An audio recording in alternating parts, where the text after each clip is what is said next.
In Star Wars Outlaws, you'll be looting a lot of things and punching a lot of dudes. But if you're anything like me, you might feel like these button presses are just a bit off. In this video, I'll show you what I did to make things feel a bit more normal. Guess I probably could have figured that out. First off, this guide is for my controller pals. If you're on mouse and keyboard, this basically won't affect you.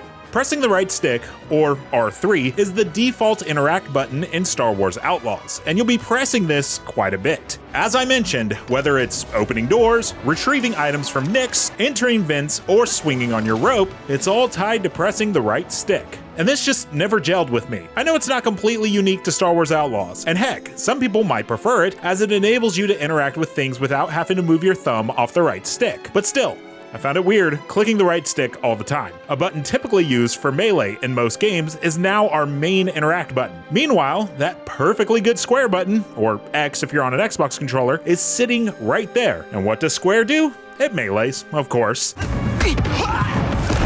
Weird. At least I found it weird. And you know what? I bet someone at Ubisoft found it weird too, as they made it incredibly easy to change.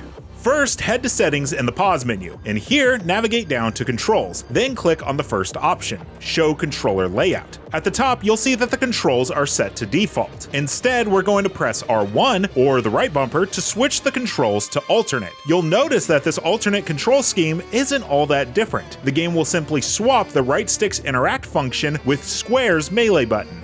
And that's it. I found myself playing much better after I made this change, as you're interacting far more than you are meleeing, and to me, it just feels right. No more punching my speeder instead of jumping on it. So what do you think? Let me know in the comments if this change helped you, or if you haven't played Star Wars Outlaws yet, what control method you plan on going with. And of course, for everything else Star Wars Outlaws and other video games, stick with IGN.